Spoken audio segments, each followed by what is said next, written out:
Welcome back to the Reptiles and Research podcast. In today's episode, we have Armin from HerpTime talking all things anoles. Me and Ellie have recently caught the anole bug and we've bought a bunch of anoles, and we're really excited to delve into the anole world with Armin in this conversation. Honestly, we love this conversation. We talked about things that we've always wondered about, some of the lines that Armin is working with. We've talked about different species, which anoles are best to get into for a beginner, and move on from green anoles and brown anoles. He managed to convince us to go buy really expensive anoles that were for sale near us. If you are looking for something obscure and a cool little lizard to start a new project with, or you're an anole nerd, this episode is the episode for you.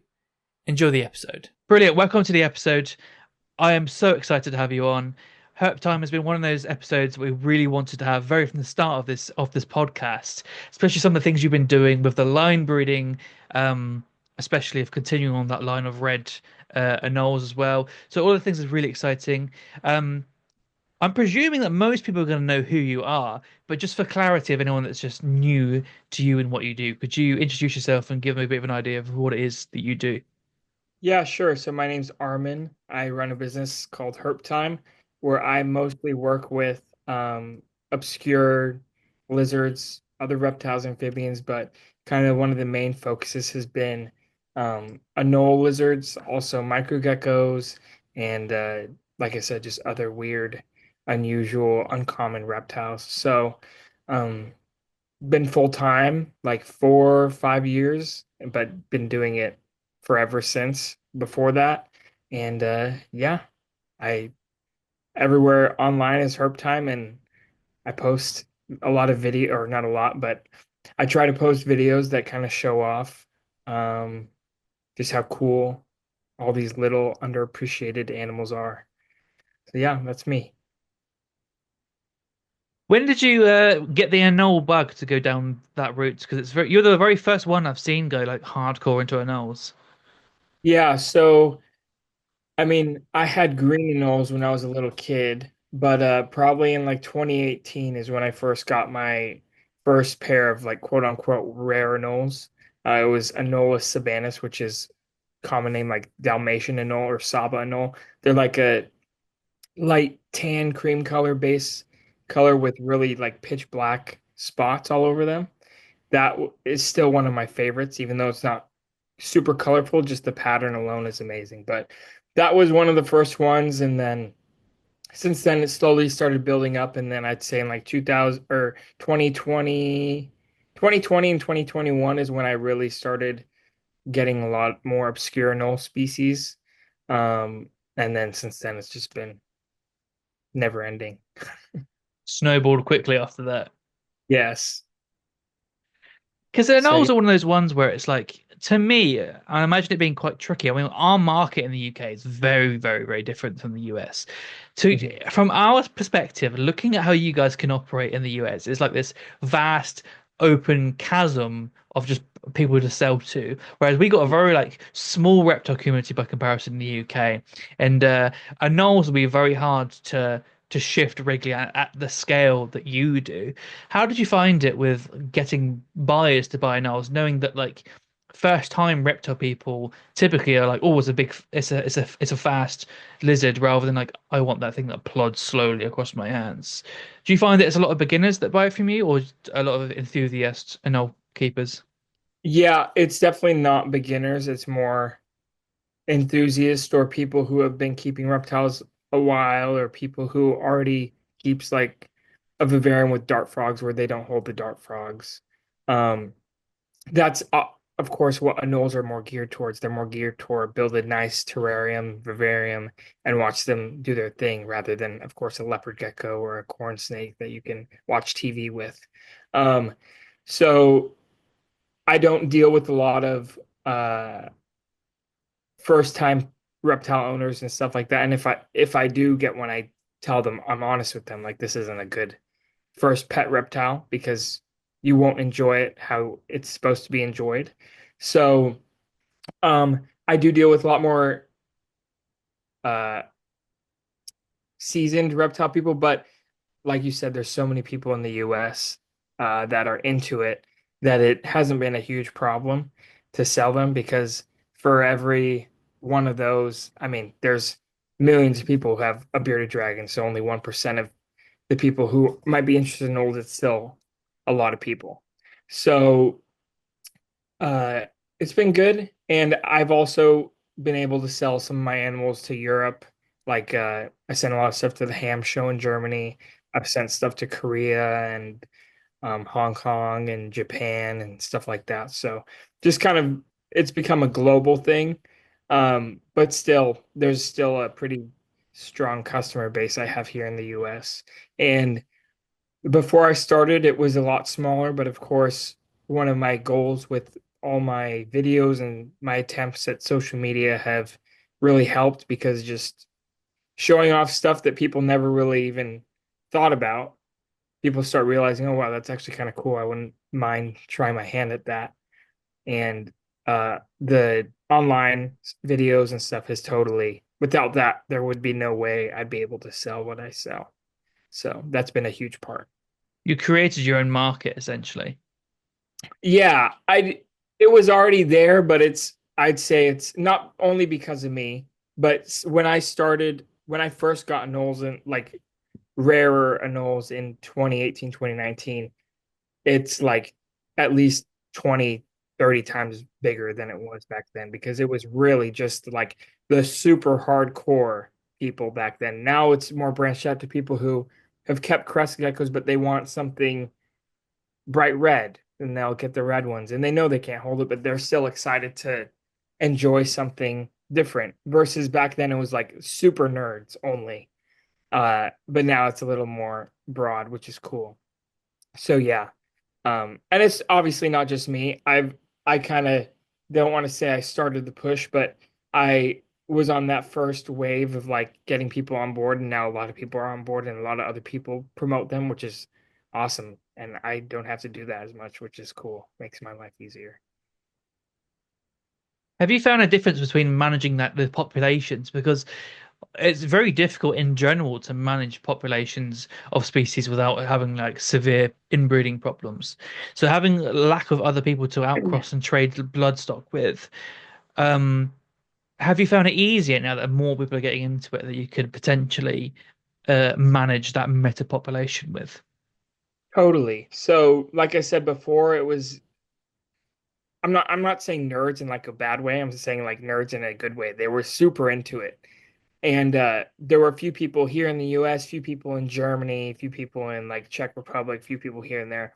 So there were different bloodlines around, but they never like totally like met up and all got combined. So the nice thing about what I did, I got a lot of my stuff from people here, people in Germany, people in different countries, and it all kind of combined here. And then people also out there, once they started becoming more popular, realized that that was important. So it's been kind of the bloodline thing hasn't been an issue because there are, despite what people think, there are decent amount of bloodlines, and anoles are also kind of one of those groups of animals that they reproduce so quickly, and they're kind of built to be not necessarily inbred, but the way they live, they kind of live on a tree, and the whole family lives on the tree. Like a male lives on the tree. There's a few females. All the babies are at the bottom, and it just kind of continues forever. They don't leave that area, so they kind of lend themselves more to that rather than something like a monitor lizard, a giant monitor who's walking, a mile a day or something. Um, they kind of stick to where they were born and don't leave. So they aren't there's not crazy bottlenecks. At least I've found. So that's been good with all the breeding stuff.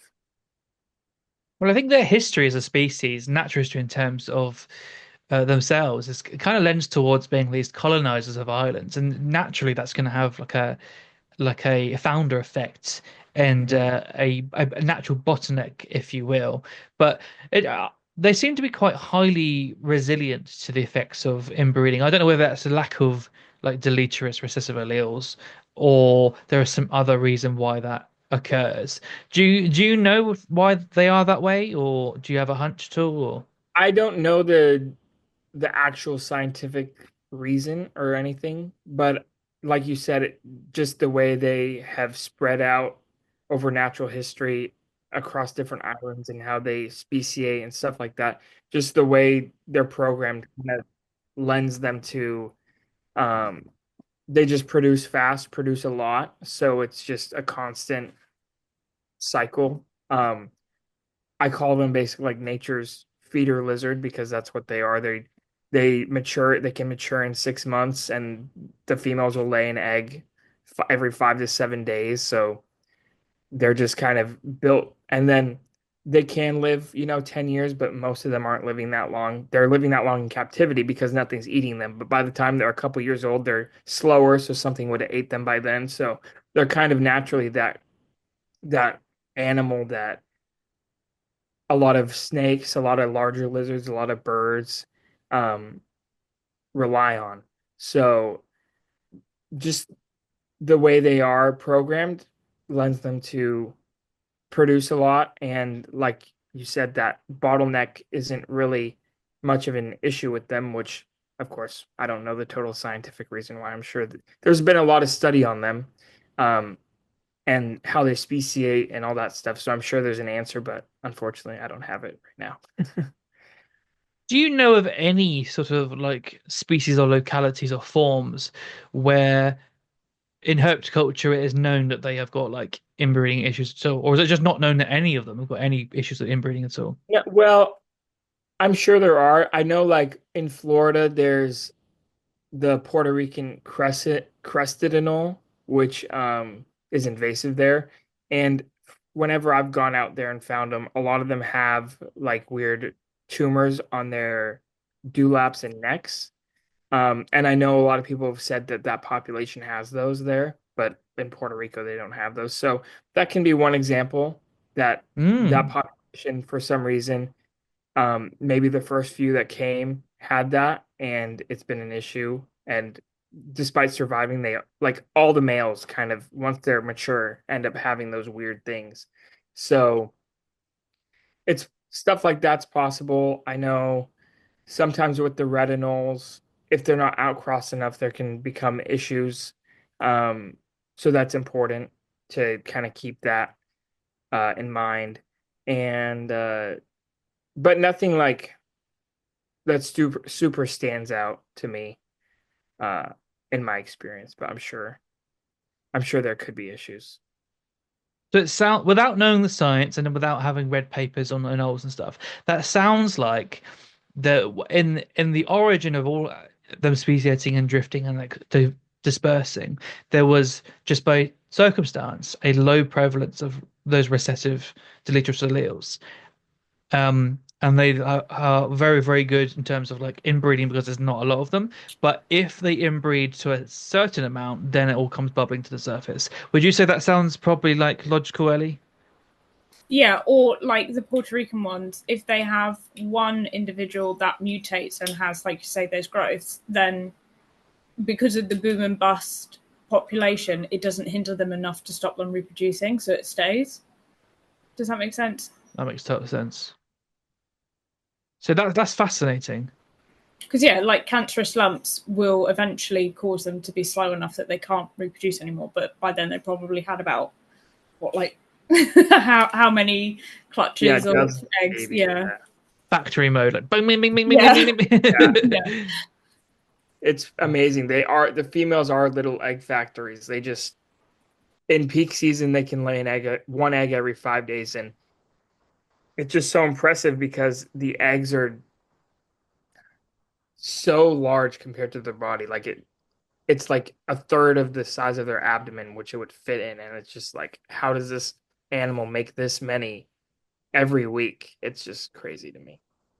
Just a quick one. If you have trouble with record keeping like I do and I never do anything because I'm lazy and I hate having paper everywhere, have I got the tool for you? The Reptile Keeper is a new app that's good for using record keeping for your reptiles. I've had it for a while now and I've been putting my entire collection into this website. You can do everything from mapping out all the electronics and your electrics in your vivariums, and it can actually show you how much money you're spending. You can kit out full inventories of your frozen food or live food, and then each time you mark an animal as fed, it automatically deducts that amount from your inventory of frozen food, so that gives you alerts when you need to next stock up. It just allows you to manage your hobby in a whole nother level. It makes you feel like a zoo and you've got this big collection plan. It will even graph out the weight of your animals over time if you're keeping up with that data. And there is so much more coming with family trees and lineage data. This tool is the tool for you. You can get 15% off using code RNR15. Check it out by looking at the link down below. Back to the episode. They seem like a prime candidate for domestication, because even like some of the stuff they've watched, do you know that really like the really cool Smithsonian series on YouTube on the Anoles, where they go around doing the studies in the islands and stuff. They I don't know. have you not seen that? I don't know. Maybe I have, but I don't remember it off the top of my head. No, it's like Lizard Tales 101, Lizard Tales 102, and it's like a load of scientists doing loads of different like things and explaining things, and all like the ecomorphs and things like that. And but one of the things they did, they would use like these little islands as basically like giant petri dishes for their studies on like how things speciate, and they would plop like brown and green anoles on these different little islands. And they found that depending on like the size of the twigs and stuff, the brown anoles over like a period of like 4 years got like really shorter hind limbs because they were about like hugging onto the thin branches. So if they're that plastic and like the plasticity is that fast in response, they would be the perfect candidate for like domestication because you could take them in crazy different directions, making like bit larger animals, smaller animals, long limbed, shorter limbed, different coloration. Well, you can see like glimpses of that in the red brown anoles, but I think that the elements of that have only just scratched the surface with the anoles. Yeah, totally. I agree. Like I said, a brown anole, if you really try, it can be hatched and then breeding within 6 months. So you can have two generations in a year. So, and of course, they're laying so many eggs, and whatever survive in the wild, whatever survives, survives. So obviously, those shorter legs work better for holding onto those certain branches, and they just keep going and going until they look a certain way. So that's kind of the idea with the retinols.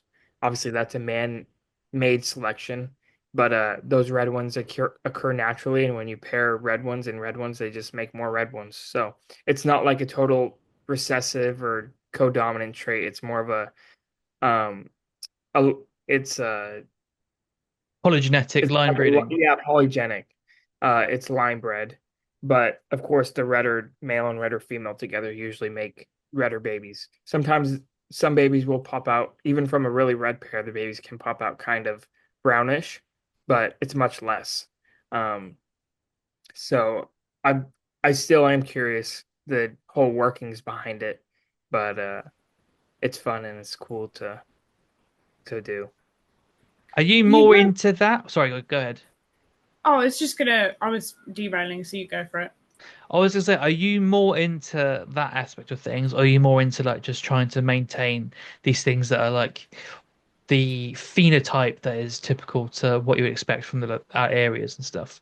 Um, I the red ones are kind of the only really morph I do, just because they're so popular, people want them. It's like, yes, I love breeding in knolls, and yes, it's like my passion, but I also have to somehow pay for everything, like pay to feed them, pay for the electricity. So when people want red ones, it's like, okay, well, they fit in with what I'm doing, so I'll do them so that people can have what they want and I can still pay the bills. But I do prefer the natural forms of animals, just because with the knolls, there's so much amazing variety and so many amazing colors and patterns that occur naturally that it's like, how can you not appreciate that this was natural? It's not a morph. It's supposed to look this way. But of course, even then, when we're captive breeding, I am holding back the ones I think look better.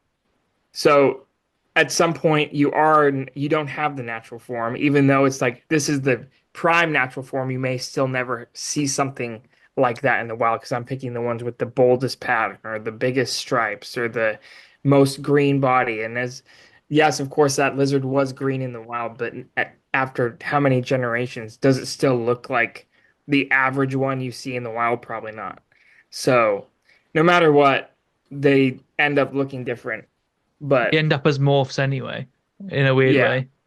Yeah, in a weird way, unless you have gene transfer between your population and the wild population, the locality ceases to exist in a way because you like end up becoming a line bred trait of the nicest ones of that, and the same way that all lions end up anyway. So Yes. it's funny how we can have things drift like that. But the wild forms are absolutely beautiful, and how can you not want like everyone under the sun?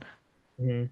Yeah, that's the appeal to me because it's like, of course, people with ball pythons or leopard geckos, there's hundreds of morphs and combinations and stuff, but it's just cool to me to have all these different colors and patterns that naturally occur. And it's cooler to me that this island has this island has that, or this island has 7 subspecies in all these localities. You drive 2 minutes down this way on the road and 2 minutes down that way, and they look different.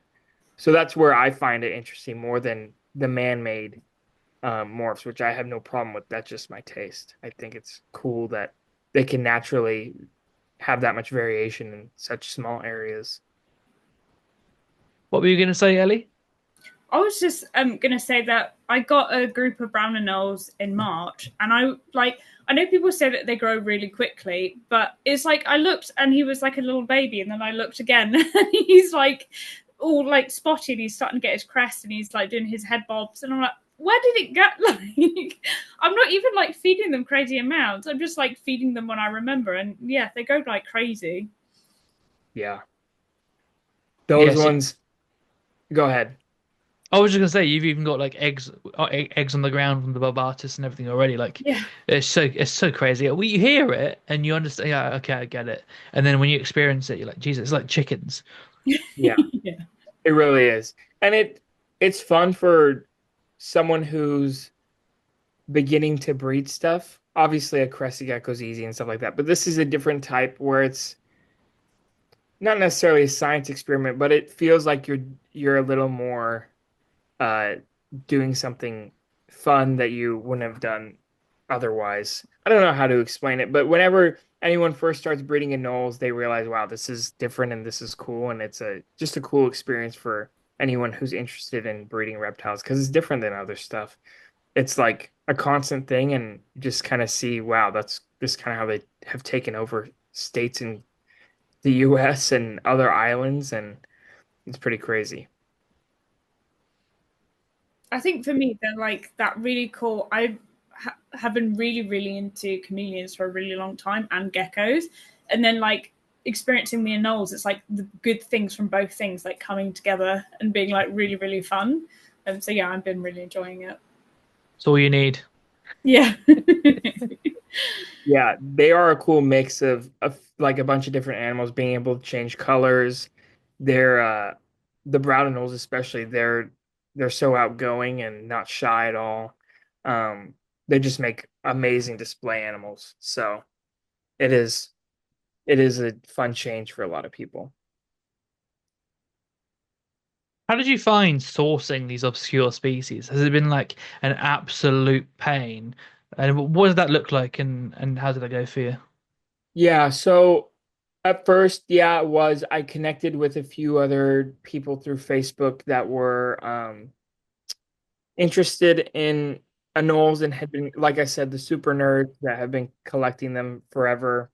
And they all know each other, so it ends up this guy has this guy has that. So I would end up just kind of, or a lot of them were in Europe, like Germany and those countries. So I would organize everything to get dropped off at the ham show and then get sent over here and stuff like that. So that's kind of it was a pain, but it now it's a lot easier because now everyone realizes it's not just they're a null nerd friends that are interested. They see, oh, more people like these, so why don't we post them on Facebook or advertise that we have them? So now they're a lot more accessible. So it's a lot easier to find them. But a few years ago it was a little more difficult. Yeah, because But I don't know if we are just like out of the anole clique in the UK, but even sourcing like brown and green anoles, we had to wait for wild caught shipments. Like they are not right. like a captive bred thing here at all. And then you might see like leopard anoles come up randomly in one shop. It's one pair, and then they're gone, and that's it. And Mhm. like we just don't have that kind of like. So in order to get into the more quirky stuff, we'd probably have to like import them ourselves, which makes it Yeah, a bit that's difficult.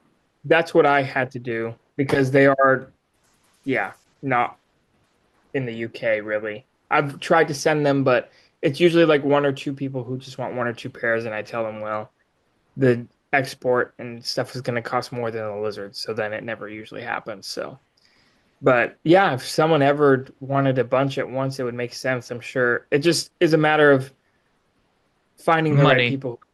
Yeah, Yeah. So yeah, no one yeah. wants to do it for free. It's not a charity. So that's the problem with the importing and exporting. Yeah. I think maybe the red ones. Ironically, the red ones or the browns might be the thing that gets I people to know. actually pay for it. That's Yeah. what I spent like a couple years curating, finding all these super rare lizards from all these tiny islands. They're all endemic little species. And of course, all anyone asked me, "Do you have the red brown anoles? Do you have the red brown anoles?" Like, okay, yeah, I'll bring the brown anoles that everyone wants. But it's just so funny to me that they're so popular when they're the same thing as the, the $2 feeder lizard. But I mean, they're beautiful regardless, and I think they're amazing. But it is just hilarious to me that the really rare uncommon stuff isn't appreciated like it should be. Yeah, I think maybe they're like a gateway drug.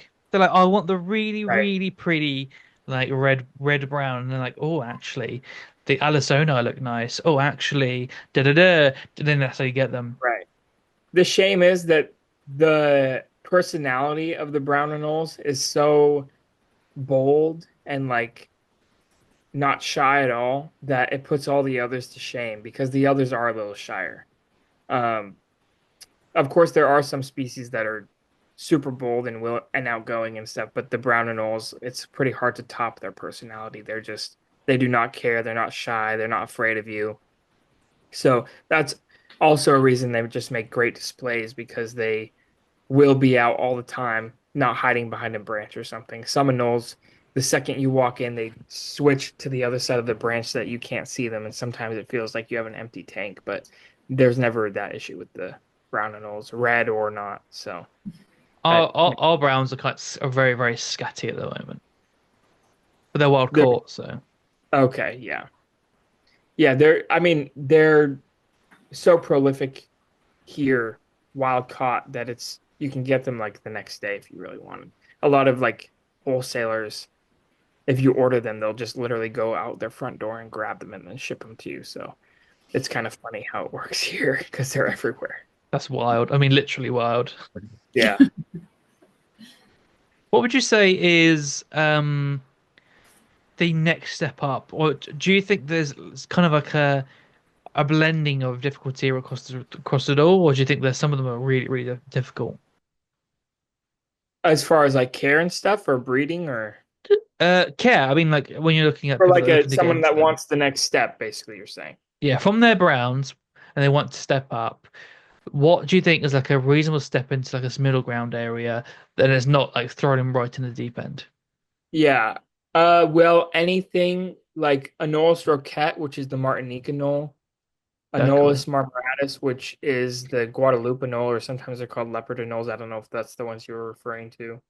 Um, those two are both really good. They are just they're a bigger bodied anole than the brown anoles.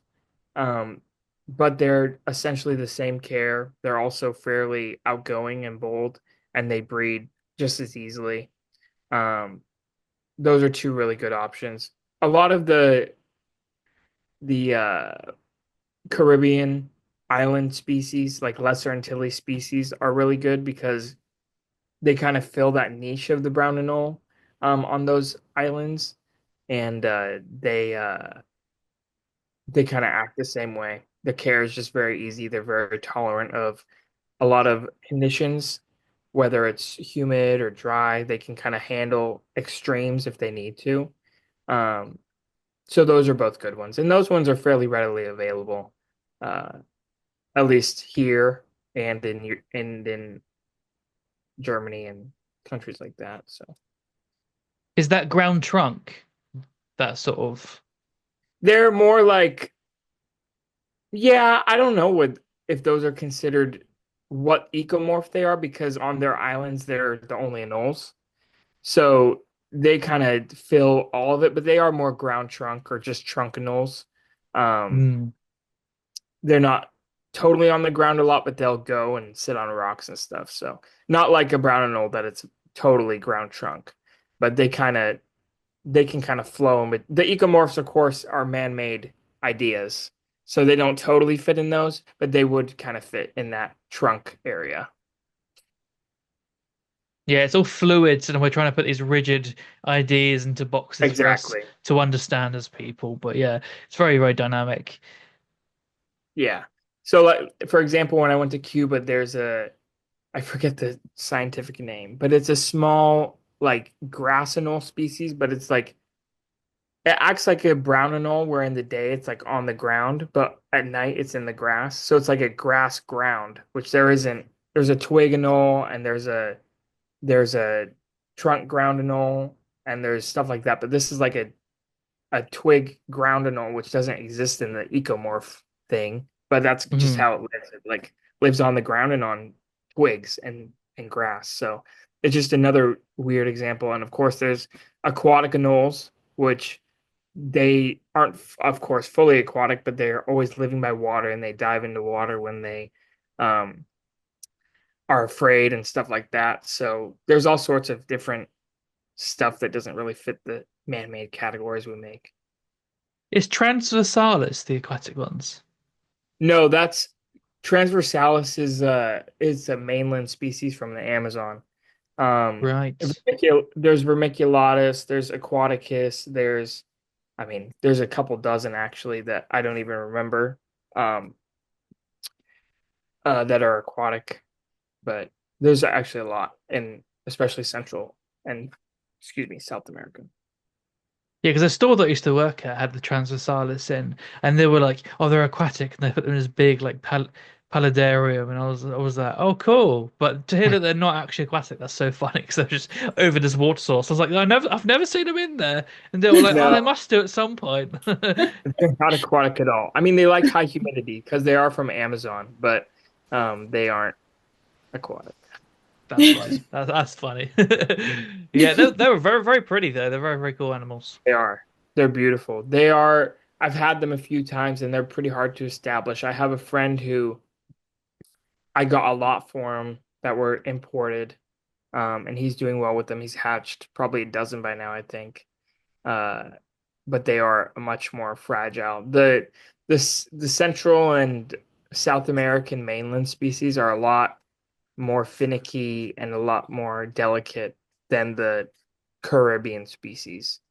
Um, that's why majority what I keep is Caribbean species because they're just easier to keep and breed and they're better suited for a terrarium, better suited for the average keeper versus like those mainland species require a lot of time, effort, babying. So that's the Caribbean species are definitely the way to go. Where the hobby is just because of their ease of care. I mean, it has to be enjoyable for the keeper, right? It could be like, oh yeah, I've got a really cool species, but if you're torturing yourself to like maintain that line, it's like, at what point is it not worth it? Yeah, exactly. So just like a brown anole, most of the anoles I keep are that easy to keep. They just kind of do their thing. You throw food at them, give them water, and they make babies. The South American species, they all have very specific requirements. A lot of them are high elevation. A lot of them are Amazonian, where they need so much water that they need to drink constantly throughout the day, but you can't flood the tank because the humidity can't be crazy high and they can't be walking in water. So it's just like they need special food that sometimes we don't even know. Um, a lot of those species, they're eating insects and stuff and that have different, you know, stuff in them that we can't provide and we don't know. So they do well for 6 months a year and then they eventually don't, which is a bummer. And that's why a lot of people are like my friend is trying to figure out the transversalis, but for me, unfortunately, I don't have the capacity to do that when I have so much stuff going on. But that's why it's cool when there's hobbyists that are so committed to something and really hone in and try to do something like that. that makes what the hobby that makes the hobby so amazing. That's kind of what a lot of people in Germany do. They focus on one thing and they get really, really good at it. And that's how I found so many different species there because someone has been breeding a species for 10 or 15 years because they just do it and they're good at it and they just keep doing it. So there's all sorts and that's kind of the downside of America. No one does that. It's like kind of what I do. So much all at once, which can take away from it. It was a lot more fun when it was just a couple reptiles and it was the hobby versus the full-time job. So give and take, I guess. Yeah, I mean, like even those species though, like those were technically line bred to get better and better captives each generation as well. So you got them once they were like really, really well established. So you played it smart. Like that's the better way to do it. Yeah, establishing wild caught animals or wild caught species is also a challenge. I've done it with some, and the initial generation or two can be a pain. So wild caught anoles especially, they can be super hardy or they can come in really rough. So it just depends. Yeah, I mean, the browns that came in, we got them straight off the shipment, and they're very, very scatty, the stub tails and things like that. So it's like Mhm. when we're a few generations in, we'll then end up getting those animals that are like better condition and calmer, but it's going Right. to take some time or not some time considering they're anoles. Yeah. But yeah, but the greens that someone has like doted. This local store, this guy is like is obsessed with you, by the way. Oh, Um, cool. so we went. Well, I went in there and saw the green and O's. I was like, oh my God, green and O's! I've not seen these for ages. And they were a really, really good price. And I was like, oh, but they were in this like huge setup in this store with this misting system, and it was like bioactive and stuff, which I wouldn't actually do in a store with wild caught, but it depends if they're going to scrap it or not. But he was like doting on these lizards. He was obsessed with them, and I started talking to him about them, and he was like, "Yeah, no one wants them, no one cares, the green anoles." And we started talking about like, he was like, "Do you watch HerpTime?" And I was like, "Yeah, yeah, I know of HerpTime, yeah." And I ended up buying them because I was just so excited by them because of how excited he was as well. And Right. honestly, they're one of the favorite things I've got in my collection now. Just the, I can't think of many other species that have such a display in the same way that anoles do. Such a Yeah. like enigmatic thing that they do. Yeah, I'm really enjoying them. I'm pretty sure they've got like eggs down in the substrate somewhere because there's some like dig Hmm. spots. So that's gonna be fun because I have not done it cleverly. It's a jungle in there with like sticks and branches and leaves and like yeah. So I'm gonna have to be trying to grab things when they hatch out because Hmm. there's no way I'm digging out these eggs at the back. Yeah. So in the future, I'm going to transition to slightly better in the way that you have like made Well, things I work. mean, the naturalistic enclosure, you can really, really enjoy the animals. I mean, that's why I've kind of started to switch more, trying to do that again because I mean, at what point am I doing it just to, pay the bills? Do I still want to enjoy the animals? So the natural enclosure is much more enjoyable. And something like green and Knolls, they usually don't hurt their babies, so you can let them hatch in the enclosure. And at night, you know how they either sleep on glass or leaves. You can kind of Yeah. find the babies that way at nighttime is the best. But yeah, green and Knolls are amazing. I mean, I got my first one probably when I was 8 or 9 years old, and it's just green is an amazing color for an animal. Bright green, I mean pink dewlap. It's if it was from some far off country, it would be a super rare, expensive lizard. But of course, they're from, the US and they're easy to get and collect, so they become a $5 lizard, at least here. So it's like they're still one of my favorites, and I still keep them and breed them and hatch them because it's just nothing more. Green is my favorite color since I was like a baby. So just a bright green lizard has always been awesome to me. So I'm glad you have them. They're just really cool. I use that analogy all the time about like we always say if corn snakes were some weird montane or some weird island species from Right. like the back end of nowhere, everyone would be obsessed with the different phases and things they can get into and how plastic they are in terms of like the morphs and stuff. people will go nuts over it. So I think that you just got to show people how cool they are, and I think that's worked with the red brown notes. That's a funky Yeah, name, isn't it? Is there a name yeah. for that line other than red brown notes? That's very confusing. Uh, Fire red, anoles. I just call them fire red. Fire red, okay. Yeah. Because you could also make green anoles blue in enough time, I think. Yes. So I'm kind of working. I have a male green anole that is bluish, and I'm kind of working on him. So I Oh, have his babies, and I'm gonna see if I have babies from different females, but same male. So I'm gonna see what happens this year with those. So hope but we how see. many years have you been producing green anoles for? Like 3 or 4. Oh, okay, so it's not the whole time. Because what I was going to ask is, have you been breeding them for all these years, and this is the first one that's No, got I that tinge wish of that blue? would be. I should have been. That would be cool, but I didn't always keep them just because I knew I could get them again. Right, because that's more exciting to me than hearing the 15-year thing. Because you've been keeping them for 4 years, and straight away one's come out with a tinge of blue, something to look on and focus on. If you Mhm. were going to say I've been doing it for like 20 years and it's the first ones that have popped out with a tinge of blue, I'd be like, oh, that's going to be really hard to capture. But the fact that you're saying like, yeah, I just got some in 4 years, blue is not blue has popped out, but like it's something to lock onto. That Yeah, excites me. That gives me a lot of hope for trying to do that as well. yeah. So we'll see. That's another cool thing I'm working on. We'll just see how it goes. Give it 10 years, he's going to be all morphs. Right, exactly. It's like choo choo. Well, Just we have a lot of night anomorphs here. I mean, there's 3 different strains of albino.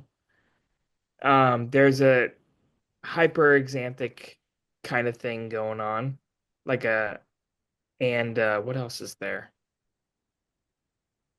That might be it. And of course, there's different like species of night anoles, like small wood eye and luteolus galaris and barracoa and the blue beauty podiors and stuff like that. But those have become super desirable. The morphs, the albinos. So those are taking off a big time here. And in Germany and stuff like that. I know a friend who exported a bunch over there. So those have become popular too. The morphs of those. I think it's fantastic with Anoles in general because like they have a bit of something for everyone. You can either really love and get excited by different ecomorphs and get really nerdy and like the rare and obscure species, or like I nerd out thinking about like domestication and like what breeds you'd have in Mhm. 10, 20, 50 years time. In the same way that we have like the Dutch XYZ of bunnies and like these different like breeds. I get excited by that because of the history of domestication stuff fascinates me. So, and also the ecomorphs and the different like different species. So you can do all of it at the same time. And like because they take up so little space, you can really go to town with it and just dial Totally. in what you're trying to do. And the generational time, all of it is exciting. We did like a episode with uh a guy called Brian Reeder who does a lot of stuff with domestication and does like lilies and stuff and has done like poultry in the past. And I sent him a load of videos about anoles, and he was like, I said, "Are you thinking what I'm thinking?" I didn't explain anything, and he was like, "Prime candidates for domestication," and I was like, "Bingo! That's so exciting." So I think everyone should look at these anoles and think of what they could be. I think it's really exciting. Yeah, I totally agree. How was your trip to Cuba? Because that's something that I think is probably like the best things that someone can do is go find things that you're keeping in captivity in the wild. Yeah. Cuba was amazing. I mean, it's actually a big island. It's hard to get across um all at once, of course. We were only in the eastern end of it. Um, but it's just I mean, that island has more knolls than any other place, like different species, subspecies. Um, and it was just so awesome to see. I've always wanted to go there and it was really cool. And got to see geckos too that I keep and everyone's super nice. I mean, obviously the country has a lot of issues. Um, but the nature there is just amazing. So I definitely plan on going back soon. How Uh, abundant is the wildlife there? Because I always imagine like you turn up and there's like anoles everywhere, but also there's that sort of realism of being like you walk for a good while before you find anything, or is it yeah, surprising there's actually a lot more than I'm imagining?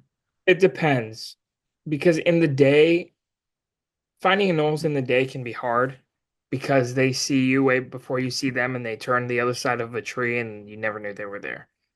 Um, Stuff, especially like the night anoles, the big anoles, any of the shyer small anoles, you're not going to see them. You won't ever know they were there in the day. Stuff like brown anoles and those trunk ground species are bold and aren't afraid of you. You'll see them during the day. But other than that, all the other like twig anoles and stuff like that, zero chance. Well, not zero, but 1% chance you would see them during the day. So the best time for those, we would go out at night. I mean, you guys both keep it notes. You see, they sleep on leaves, they sleep on twigs, and they sleep like far, like if there's a tree, they're sleeping far out on a branch, kind of because imagine if a snake is coming up the branch and they feel the branch moving, they can dive off the branch onto the ground or something. So that's why they sleep that way. Um, so with headlamps and spotlights at night, you basically walk along a trail down, look through the leaves and branches and you'll see sleeping anoles and that's how you find them. And it depends what you're looking for. Of course, if you're looking for brown anoles, you could probably find 100 an hour. If you're looking for some of the rarer species, some of the rare like false chameleon species we saw, we were super lucky to find like one in a night, if that. Um, so it just depends. They're species like that, they're not super dense and they also are really high in the trees and you can't always see them. So it's just a lot of it just depends on the species what I'm trying to say. But we were able to find everything we were looking for because we spent a lot of time and effort trying. So it was cool. It was an experience I definitely want to do again. Was there anything about the trip that surprised you, like temperature wise, humidity wise, or Um for the anoles, no, but for the geckos, the micro geckos, I didn't realize how hot and dry the areas they were living in was. Like I'm always like worried if mine are getting the correct stuff, like temperatures, humidity. But then I go there and it's like sweltering and it's super dry and it's like how could anything live here? But we're finding the geckos I'm keeping in these cages right here. And it's like, whoa, well, obviously I don't need to worry that much because these things are we just found 10 in an hour and they look perfectly healthy and I never thought they could live in like almost a desert situation like this. So that was eye-opening for me and yeah, that was definitely cool. So that was my biggest takeaway. I was surprised about that video of you finding the bearded anole and the UVI being like so low. I mean, you went over to that other patch and it like shot straight up. So I think that also is something to look at in terms of like choices in the vivarium of like patches of low and high like irradiance. Have you gleaned anything from that trip that you're like, oh, I want to change this when I get home? Yeah, well, I always kind of had that feeling. I mean, especially I've been to Florida, I've been to Ecuador, I've been to um, Mexico and other places where anoles are.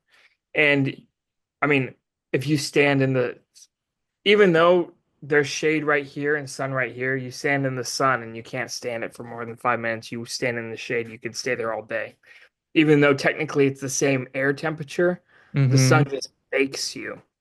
So that's the same with the Knolls. I mean, most of them aren't just, they're not like Uromastics where they're sitting in the sun all day. They just go out, warm up, and then a lot of them are just in the shade most of the day. So and the bearded Knoll, that's one species that's like especially not getting that type of sun.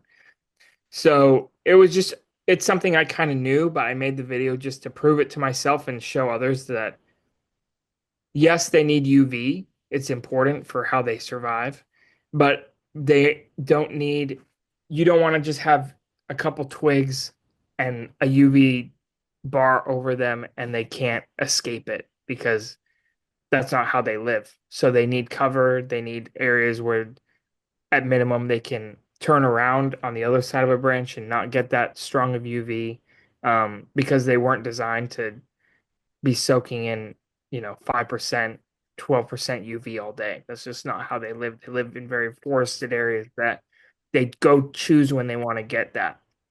Just like they're not getting misted 12 hours a day. They get dew and they drink, and then the rest of the day they're not wet. So when people try to keep an anole in a vivarium that's meant for dart frogs, it's like, no, they literally live much drier than that. So it's just different. Showing off stuff like that was cool to me. And I don't know where I was going with that, but yeah, that's kind of why I did that.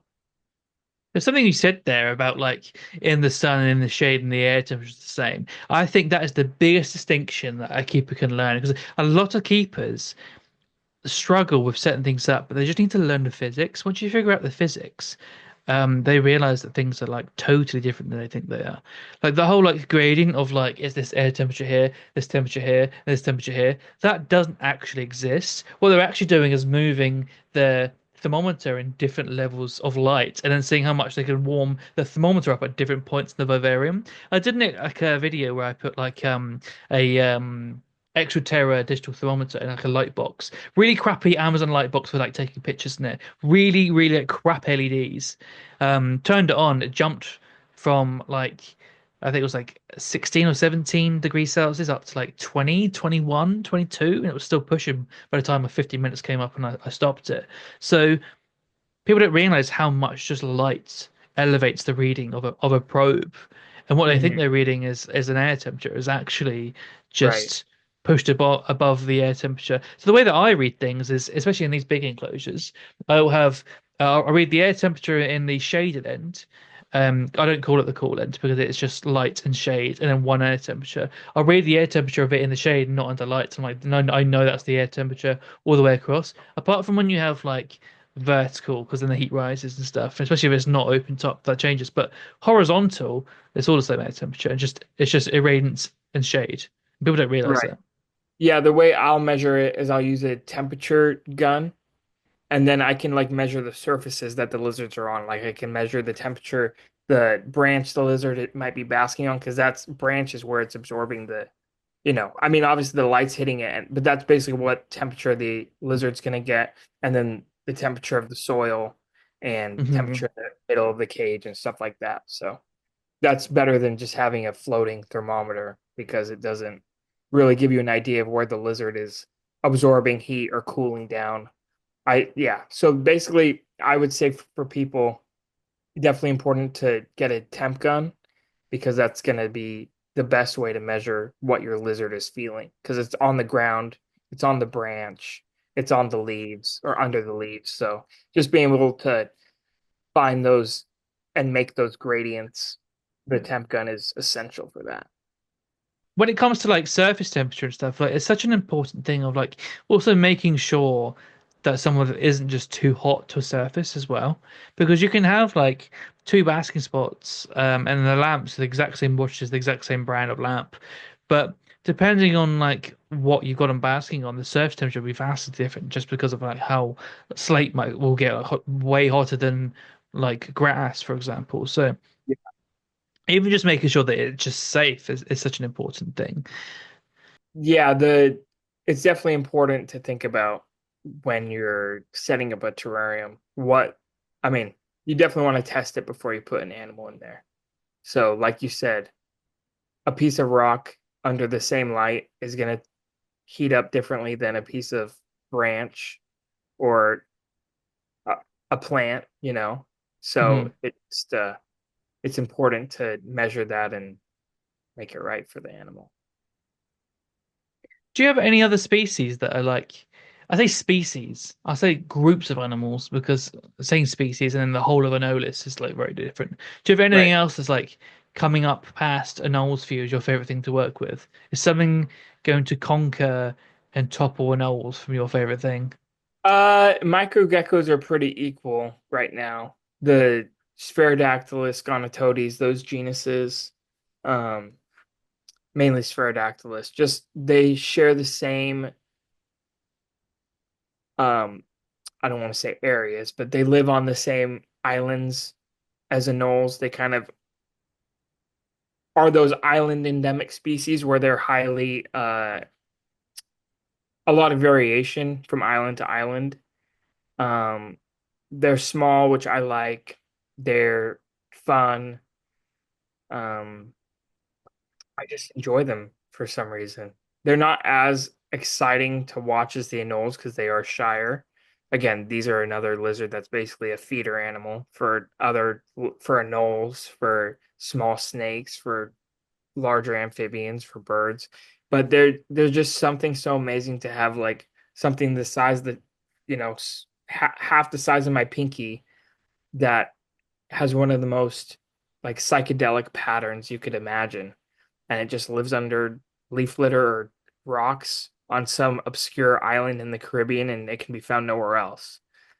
That's so they've really started to they've I've been interested in the past couple years and been breeding them, but I really have started collecting more of them, and I think those are, in my experience, those have been more popular sales wise, and because I think when something's called a gecko, it's easier for someone to wrap their head around keeping it. If they've only kept crested geckos or lychees or something like that, it's easy for them to say, "Oh, well, I already keep geckos. I could keep these micro geckos." Versus the anole is like feels like a different realm to a lot of people. So that's also been an easier transition for me to get people to find interest in them. So it's just another bonus that I'm able to sell stuff that I like. Because like I said, I, if it were up to me, I would breed stuff and hoard it all and never sell a baby, but that's just not how it works. I gotta eat and they have to eat. So have to do what works. So those have been working well too. Speaking of eating, what is your routine when it comes to feeders? Do you have like a gut loading routine or a certain like group of feeders that you like to use? What's your Um, day to day look like? so the majority of what I'm using is crickets just because they're so much easier to feed to everything compared to other feeders. So I'm using probably 75%, 80% crickets usually. And I get them shipped and then I unbox them and then it depend every week I kind of choose something different. I always have some type of leafy green, whether it's mustard greens, collard greens, romaine lettuce, something like that. And then I'll do like either different types of potatoes or carrots, or like sometimes I'll do apple just to change it up. Um, so I gut load with different stuff like that, and then I also use a little bit of like uh, cricket meal that the company here Timberline makes. And then after at least 24 hours, sometimes I give them like 48 to before I feed them off, and then I'll usually dust with calcium. I usually dust with calcium every feeding, and then maybe every 2 or 3 weeks I'll do also vitamins with D3, just because I've had issues before with too much.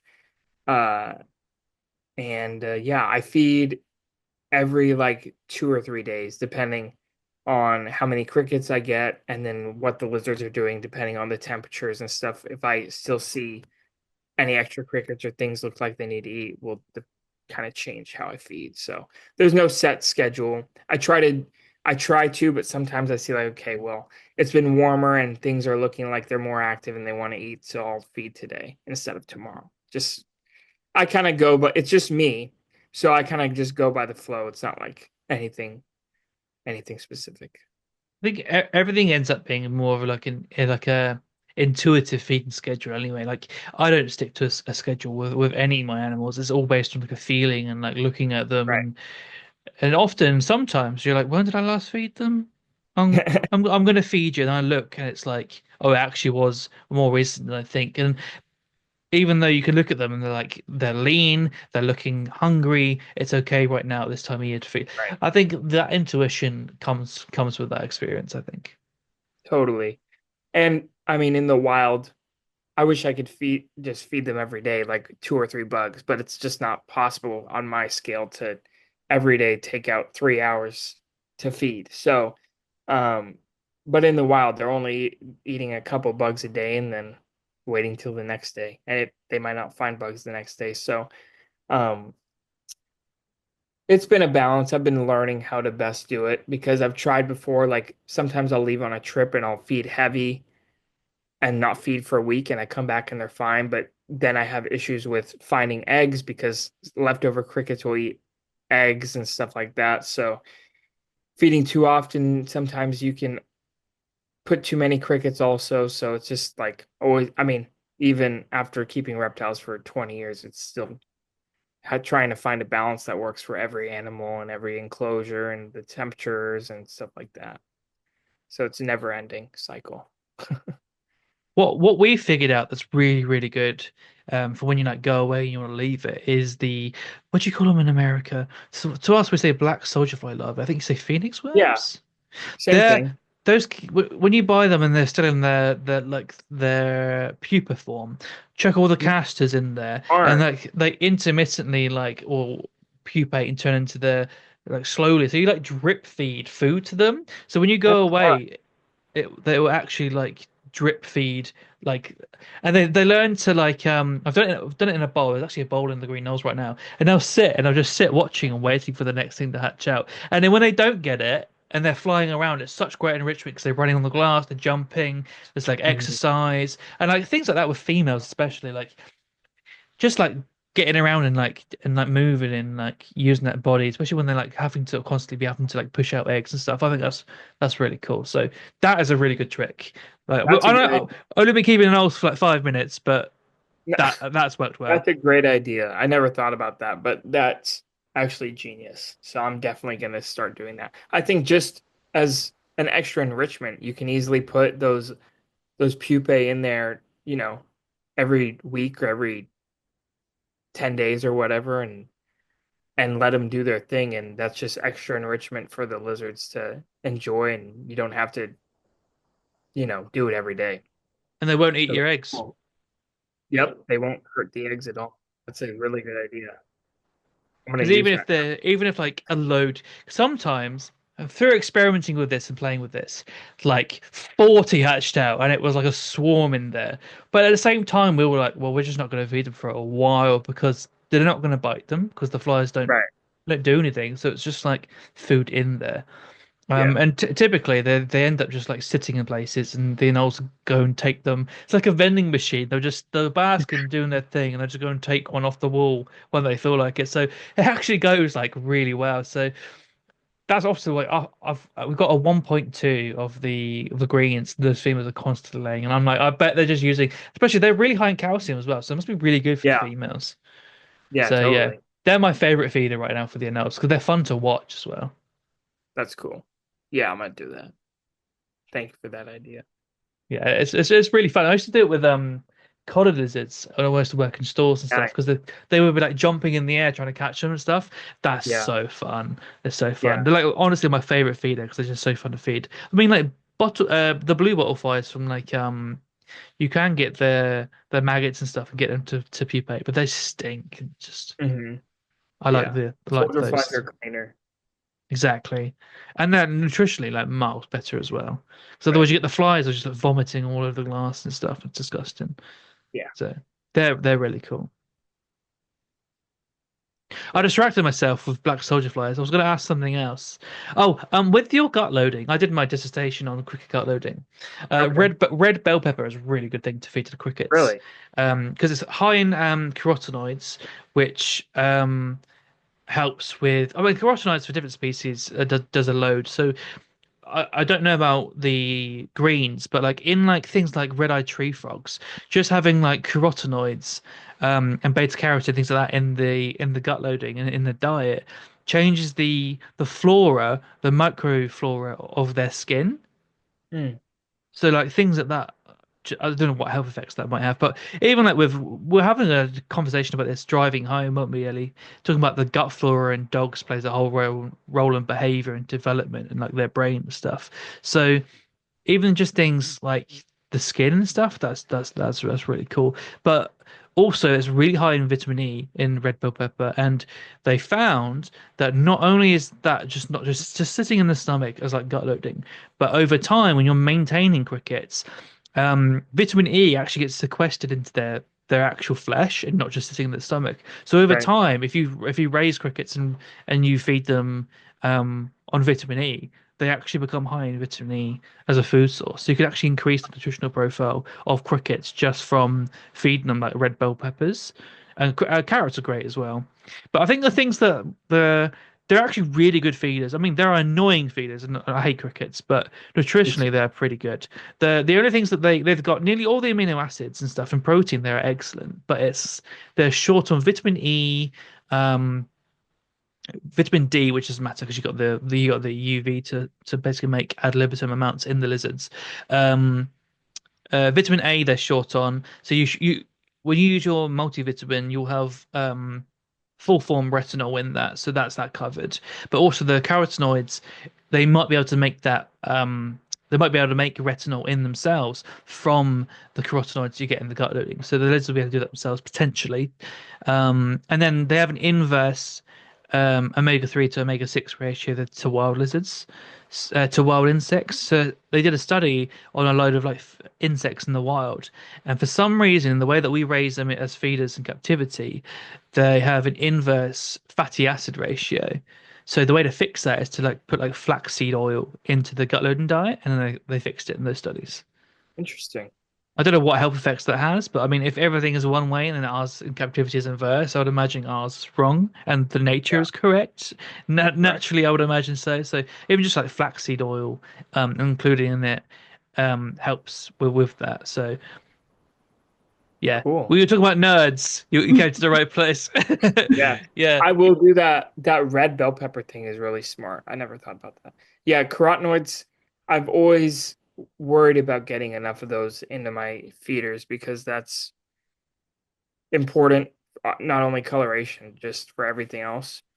That's why sometimes I'll do the carrots because that's my effort. But I didn't think about red bell peppers. That's really And I think insightful. the other ones do something as well. Like the red, because there's a lot of different carotenoids. You got like zeaxanthin, and I think there's one beginning with L, like lutein or lutein or something like that.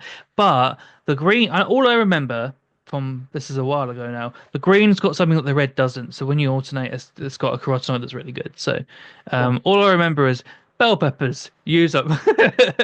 Awesome. I will now. Yeah, they're pretty good.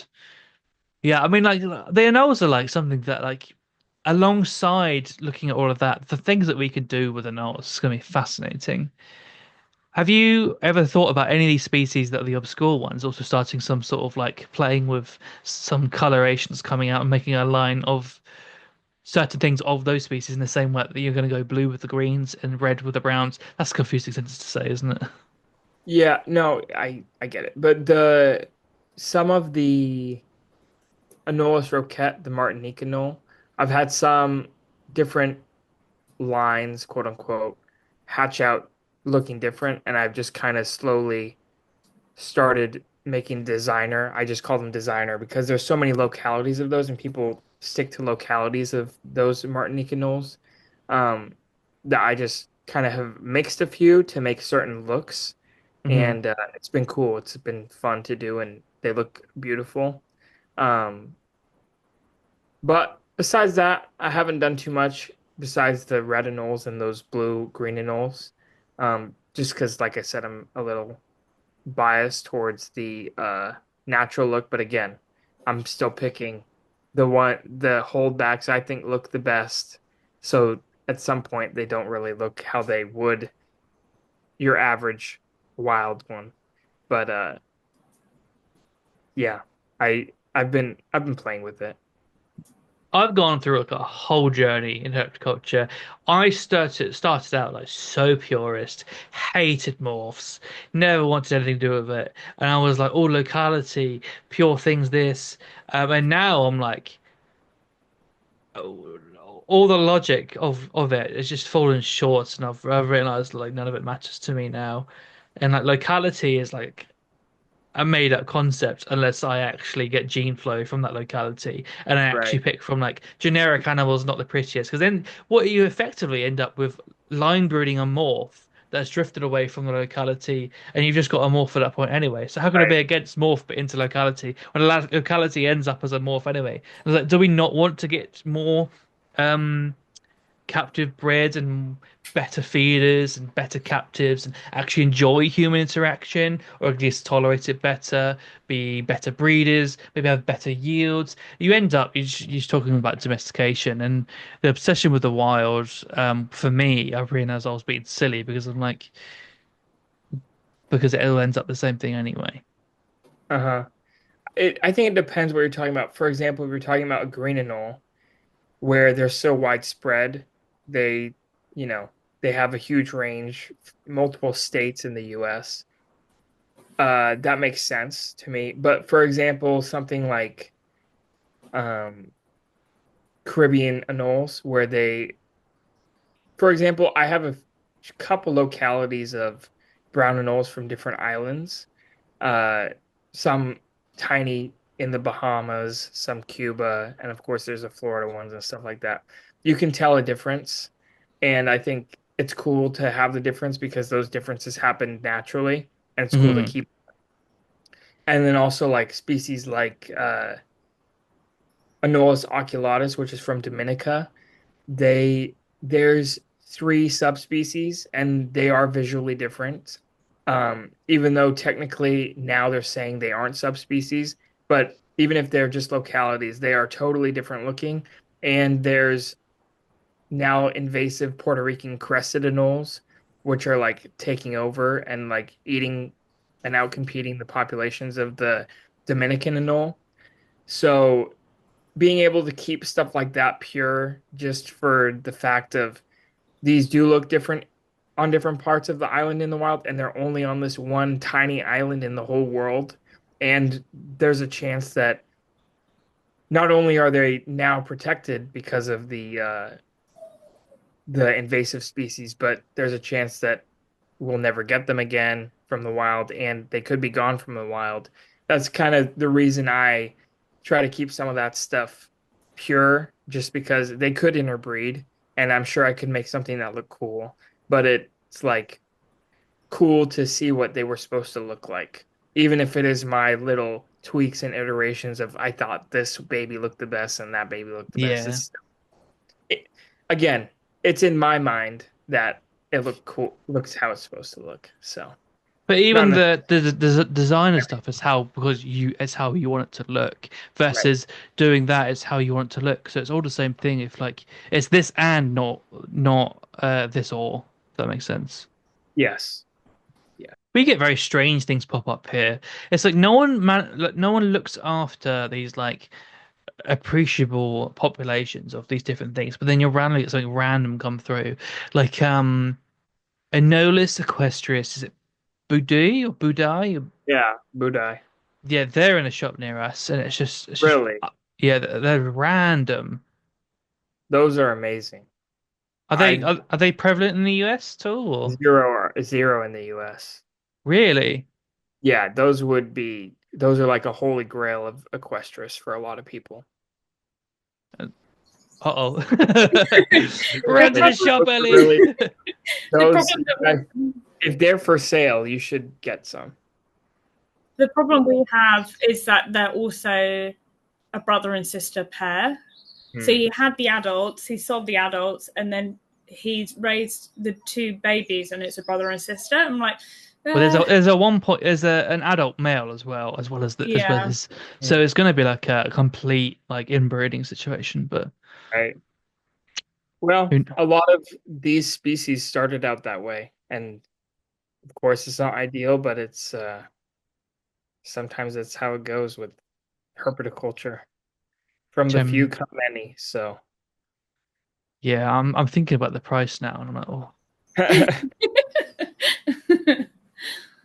Yeah. yeah, that I know a lot of people that want those, but we don't have them here. I don't even remember if they've ever been here. I knew they were in Europe at one point, but well, we that's could buy them, breed them, and send them.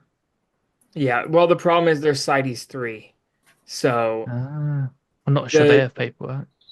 yeah, a lot of them don't. The reason sometimes we like I know the albinos can be sent from here because they originated from the wild Florida, the invasive Florida population, so that's how they got CITES for those. But I don't know. I'm sure there's a way, but off the top of my head, I don't know how it works with that specific one. Right. Okay. Maybe it's a case of hold on to it and then figure out. Yeah. Well, getting hatching more babies would probably be the priority. Hmm. That would be very, very cool though. Yeah, would be. Oh no, Ellie. Oh no. I was looking at the fawn areas beside me, like, oh no. How are they adults? Like, do they have like the bright yellow The on their knobbly face? bits. Yeah. Yeah, the Yeah, adult male does, and the juvenile male, he's getting there. Like, he's that's nearly awesome. there. I mean, Yeah, that's technically, cool. I raised the previous generation because they were babies that came in and they left as adults when I worked there. So technically, I raised them. So Yeah, that's a really cool subspecies for sure. it really, I wasn't really heavily into anoles at the time. I'm still not now. I'm just like starting to get my interest peaked and buying more. But I clearly didn't even know what I was working with.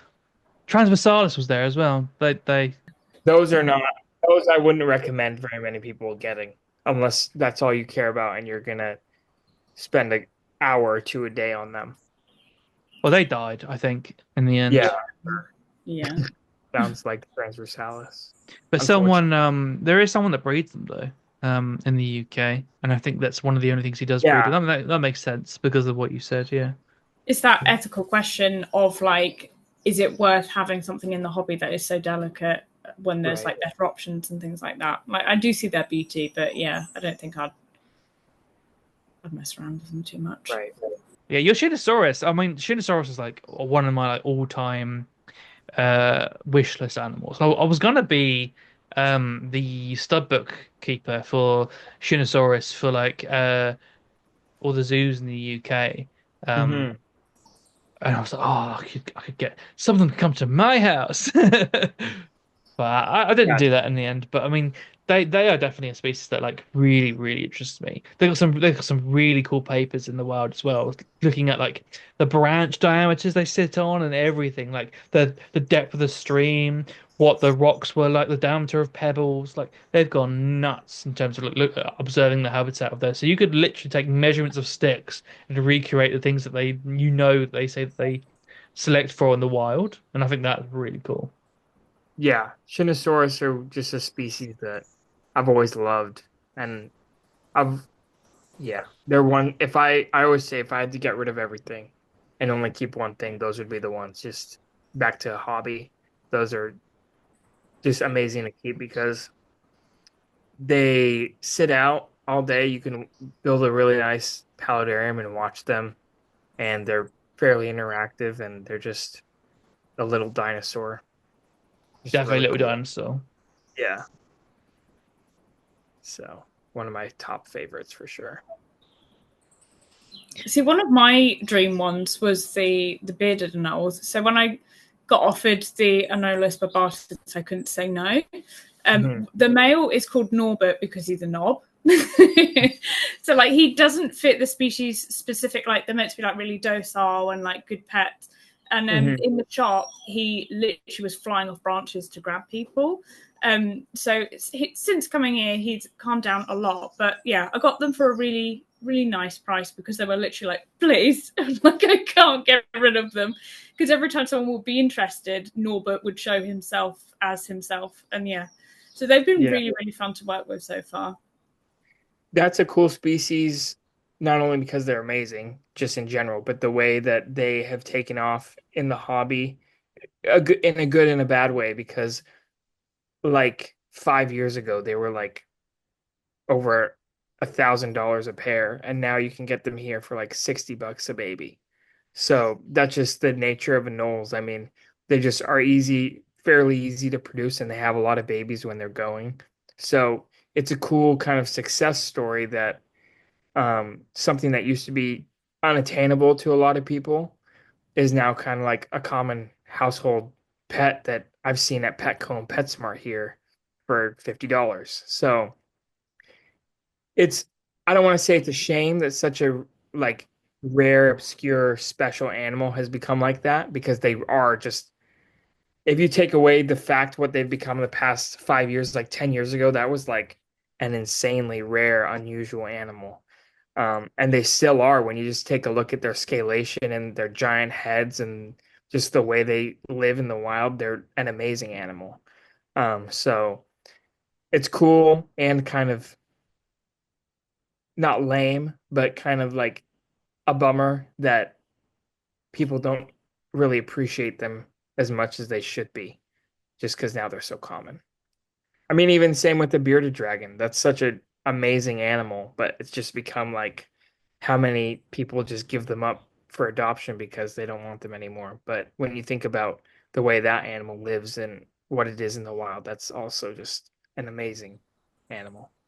Yeah, it's a shame when a species becomes a victim of its own, yeah, like say success, because everyone Yeah. does just look at bearded dragon and be like, oh, it's just a beginner thing. It's like not really. It's like a really adaptable, great lizard with a great personality. We just don't see it as that anymore. If Hmm. it succeeds in herpetoculture, it becomes boring and bland. If it fails, everyone's like, I want it.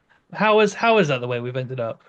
It doesn't make much. I mean, yeah, it is a bummer. I think about that a lot. Um, Especially like the green anole, like we were talking about earlier. Such an amazing one-off. Like when you think about it as an animal itself, it's such a spectacular animal, but because it's got the connotation of a feeder lizard or just a $10 lizard or a whatever, they're not appreciated like they really should be. Um, which is a shame, totally a shame. It still bums me out when I see them at the pet store for $10 because it's like if this lizard came from New Zealand, like an Altinus, that would be worth $10,000, but it's 10, just 10. I mean, Pretty lame. I paid £45, which is what, like $55, Hmm. um, for three of them. So they're Yeah, not that cheap that's here. well, 55 each or 55 for the three. For the three. Yeah, that's still not bad. I mean, you have to remember they're not in my backyard, but I mean, Yeah, yeah. just a kid can go out at night, collect 100 and ship them to wherever, you know? It's not, you guys got to get them imported and stuff.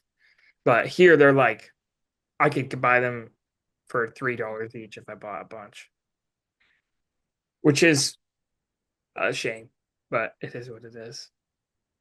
That's crazy that it's like that. We don't really have anything like that. It's like considered a feeder lizard. I mean, even morning geckos, people are selling in local shops. Like I've seen morning geckos up for like £50 each. Hmm, So we don't really have a feeder lizard culture or anything. Even goldfish aren't that cheap. really. Yeah, well, we don't really love food that much. So Yeah. We have a lot of stuff like that. I mean, goldfish, I remember when I was a little kid, they were like 9 cents each. Now I think they're up to like 25 or 30 for a feeder goldfish, but still, it's wow. just it is what it is. We have a lot more of that stuff here. And it's a lot easier to get stuff shipped from Asia. A lot of those fish come from Asia. Yeah, that's true. I mean, like goldfish, like in the UK, what's the price for goldfish when you work to Pizza Hut, Millie? Nothing like that price, is it? No, probably like £7. Yeah, Like, Well, nearly I mean, nearly £10. Yeah. we have pet goldfish like the not fancy goldfish, but all The uh breeds, yeah. the different breeds, and those are more money. Those are like $10 plus. Right, But okay. like feeder comet goldfish, you can still get for a couple for $1 for sure. it's crazy because it's beauty in the eye of the beholder, right? Because you'll go into one shop and a goldfish is like pennies, and then you'll go into another one which is a specific koi place, and they're fancy ones, and you're talking like a Right. grand, and you're like, like, fair enough, they've been selected It's through the bread. same thing with the red brown anole. I mean, you can get them for $5, or you can buy one from me for 200. So it's like it's the same exact lizard, just it looks a little different. Did you it just start that it, line or did you take it on? no, my friend, his name is James Lindros. He's also the one who kind of got me into well, didn't kind of, he did get me into the micro geckos.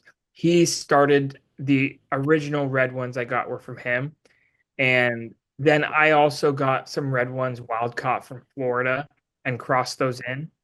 Um, but the first ones I got were from my friend. But that now I do have some lines that are from wild caught Florida ones.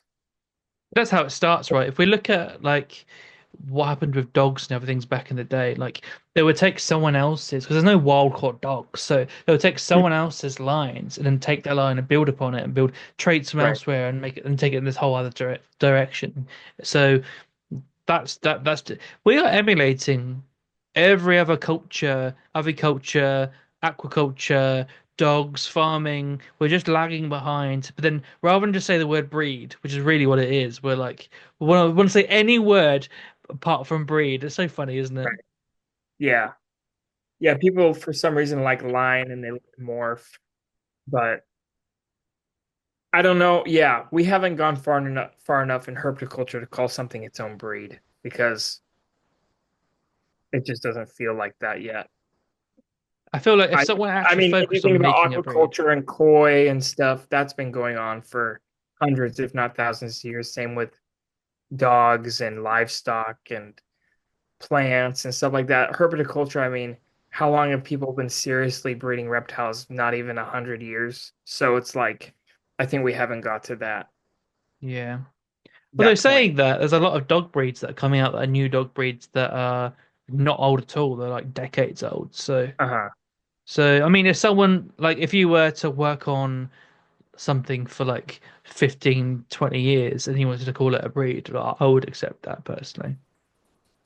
Yeah. Well, I don't think anyone's done that yet, and I don't want to be the first one. So I'll let someone else do that. We'll do it with the Equestrius, the Buddha. Like, it's a breed. Yeah, go for it. Everyone's like, no. Yeah, that's cool. Yeah, I mean, Ali, is there anything that you wanted to ask about husbandry wise, since we're like going heavily into, and especially you with breeding the Barbatus? Like now's the time to ask the guy. So Yeah. Is there any kind of like things that you wish you knew when you first started? Um,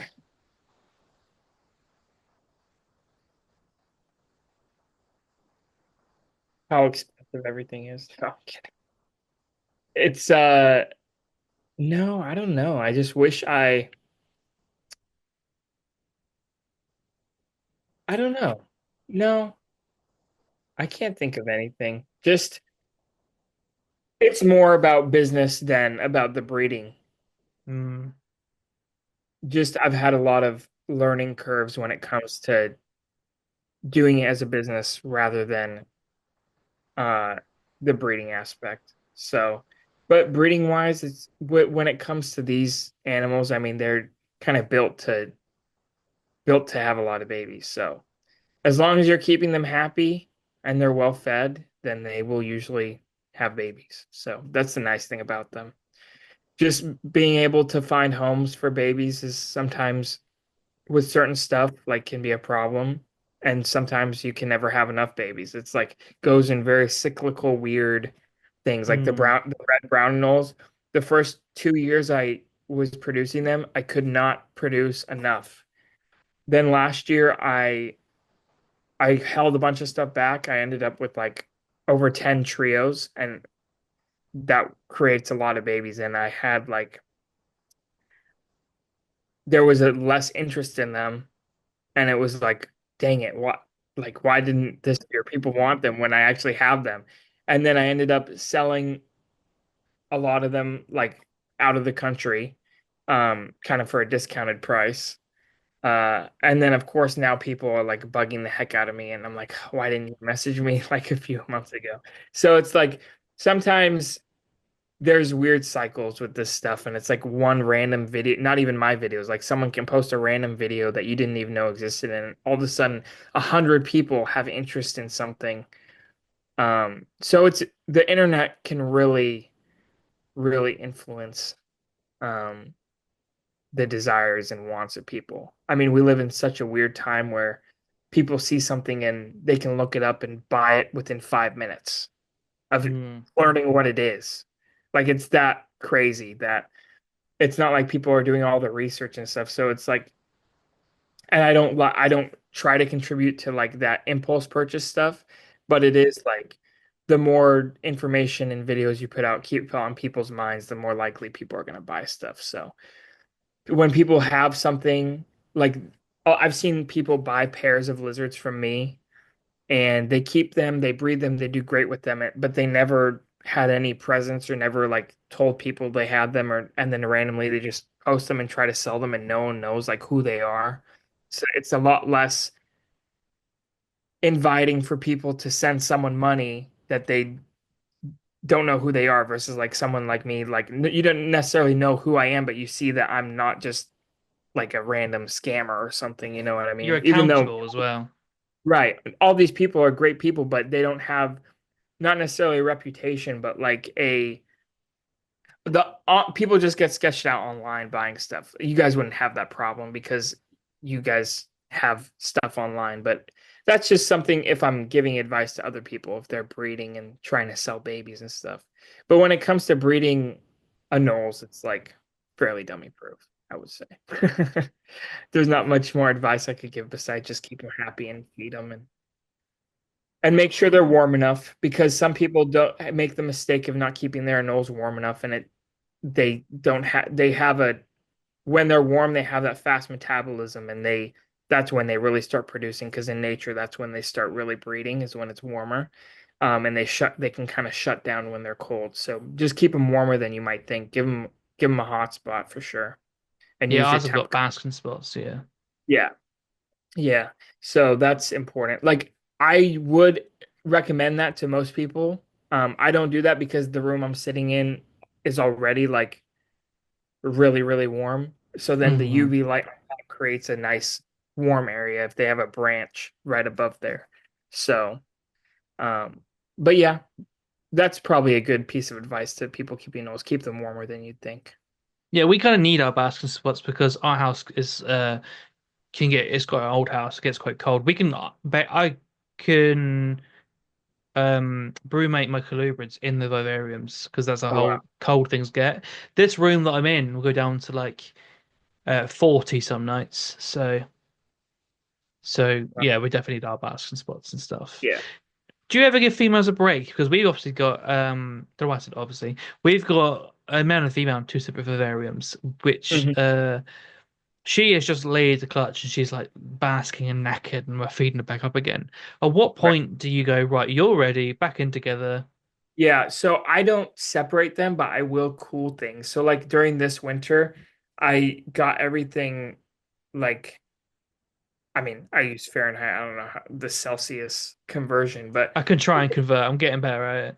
if normally the room has an ambient air temperature of 80, I dropped it down to like 74 to 72. 74, 72. That's like 23, Ellie. I think 80 is like 26, 26.666 or something like that, I think. European And brain struggling. yeah, so I drop it a considerable amount and it cools everything down. I slow down on feeding. So the males are not as interested in breeding and the females like bodies like I said, if they're not warm enough, they'll kind of get out of that egg laying mode. They're just kind of in like not obviously they don't brumate, but they're kind of just like in that mode where they Maintenance, like yeah, main stasis.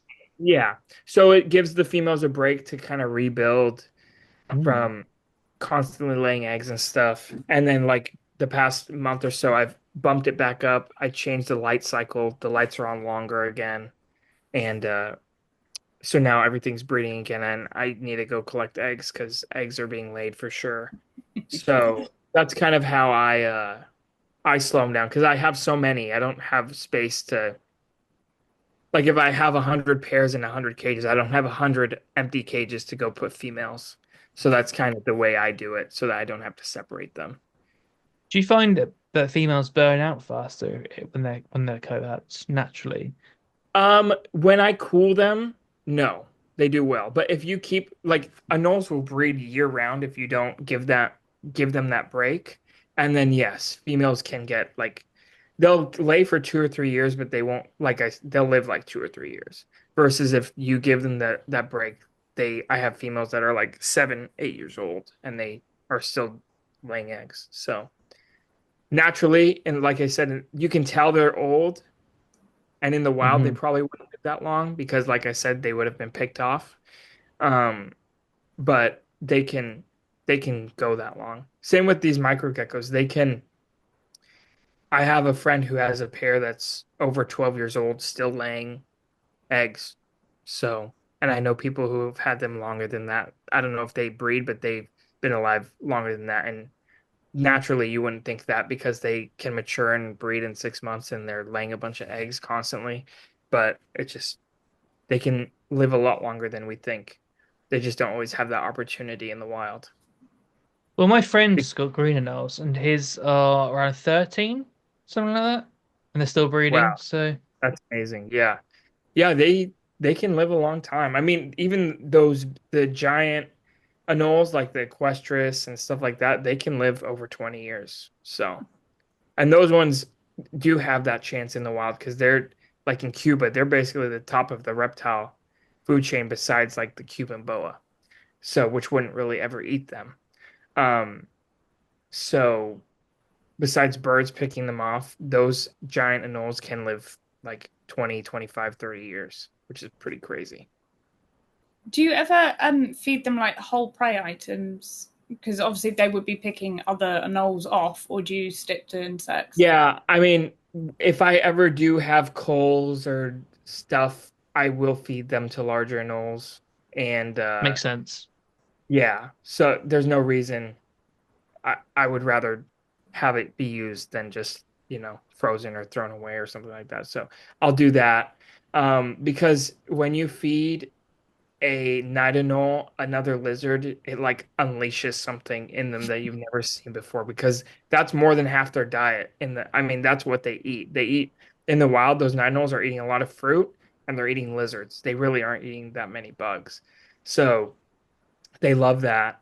I actually have friends who I know they get brown anoles.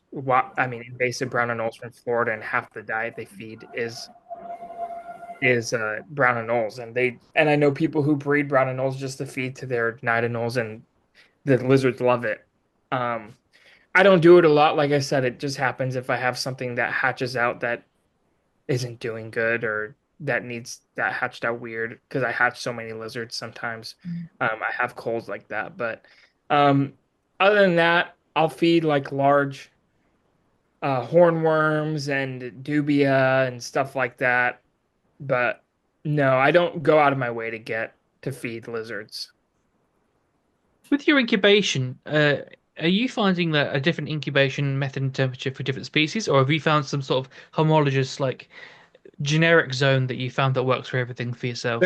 Like majority of what I'm breeding are those Caribbean species of anoles, and the generic I keep is like between 82 and 84 degrees, which I don't know what that is in Celsius. Um, Mm, and same with the microgeckos. I just keep them all in that same range, and they all 82 and hatch out well. 84. I used to actually not even use an incubator and hatch them in this room. Like that whole rack behind me just had shelves, and I would put the cups on there, and there would be night drops and stuff, and they would hatch out well that way too. But I've been experimenting with it. There's also some debate whether there's the temperature determines the sex, which technically it's not supposed to based on how they work, but I've noticed it and some other people have noticed like warmer temperatures create more males and cooler more females or vice versa. I don't remember right now because I haven't messed with it too much recently, but there's also some debate between me and my other people who breed the retinols if warmer temperatures they hatch out more red. Um, just because like my friend James who has hatched them, he lives in Florida and he hatches them outside or he keeps them outside and he'll have a black pot where the plants are in, and I mean the sun is beating on that black pot and it'll be like super super hot, and there'll be red anole eggs in there and they hatch out fine. I mean, 120, 130 degrees, I don't know what that is Celsius, but it's like probably 40, 45. over 40, Mm-hmm. like 45. And they hatch out and they're like the brightest red ever. And he takes eggs inside and keeps them cooler and they hatch out not as red. So it's all just who knows. There's not enough people doing enough with them to know. So it's just kind of all our anecdotal stuff. But um, yeah, it's just lots of experimenting and fun because no one else, I mean, no one else has done it to the extent that it's being done now. So I'm yeah, already thinking about like what you could figure out with like taking different clutches and doing like, especially if it's from the same um parents, then likely that the genetics aren't going to be that much of a an influencing variable. So you could do different clutches and do different treatment groups for different temperatures. You could figure that out, I think. yeah. Well, I had the intention of doing that and having different incubators at different temperatures set up and like testing it out. But of course, I have so a bajillion things happening at once and I never get around to like keeping proper track of it. So I need someone else who has a little more time on their hands to do that type of stuff because I'm feeding thousands of lizards, shipping them, selling them, trying to also live my own life. So it's like someone who's dedicated to that would be better suited for that than me because I'm just kind of like sometimes feels like just trying to keep my head above water with all these lizards. It's amazing. I'm so thankful and enjoy it so much, but sometimes it does get overwhelming. You need a rooster. Get up at the crack of dawn. Yeah. No, Become the farmer that you are. yes, it is like farming. Yeah. So I, it's I fun. think I used to be like that. I used to be like, oh yeah, I'm gonna do so much, and then as this channel's grown and stuff, it's starting to get real busy, and I'm there like, it's too much. Yeah, I could totally see how, like, especially like all the shipping and do you have like spreadsheets and stuff, or is it all a lot of fields? I mean, for sales, I imagine like you're gonna be more organized, but in terms of like lineage and different things, are you like using spreadsheets to manage your animals so you know what you're doing, or? Yeah, I use stuff like that, and a lot of it, I have a lot of labeling on enclosures and stuff like that. And yeah, a lot of it's just in my head, which doesn't help me either. So, I mean, I know every cage and what's in every cage and every lizard, and I know if I hatched it or I got it from some. I mean, I remember everything about every animal, but I don't always have it written down, which is hard because it's hard to also find help that wants to take care of the stuff your animals the way you want to take care of them because Mm. in the end of the day it's my animals and no one's going to treat them the way I treat them. Um if it's yeah. So it's been that's why I've always never had perfect help because just I take care of my stuff like it's my not necessarily my babies, but it's like this is these are my pride and joy and it's like they're not just animals to me. So I that's get kind of that. yeah. I'm not even like, I don't breed for business or anything like that. But if someone else was come into my reptile room and move where I've put my tongs and all, like, you ruin my groove. Right. Like, I know what I like and I do Yeah, my routine and yeah. exactly. So also like when I'm feeding, what it's I used to have help and they would feed for me or mist for me or whatever, but it's just different when I get to feed and I get to watch the animal and I can see if it's not going after the cricket like it usually does, and I can see okay, something might be wrong and I can attack that problem early on versus when it's too late and someone's like, "Oh, that lizard isn't eating and it's not doing well." If I knew that a week or two ago, if I was feeding, I would know that something was wrong with it because I Mm. know it. So it's kind of like that's also one reason I have a hard time letting other people help me because it's not necessarily I'm like control freak, which a little bit when it comes to this stuff, but I also just want to like know what's going on with everything. And when other people help, I feel like I'm more disconnected from the animals, which is the whole reason I do it because I love the animals and I want to do stuff with them every day. But I do get caught up in having to do stuff for social media, having to reply to people selling stuff, go pack shipments, go do this, fill out paperwork, this and that.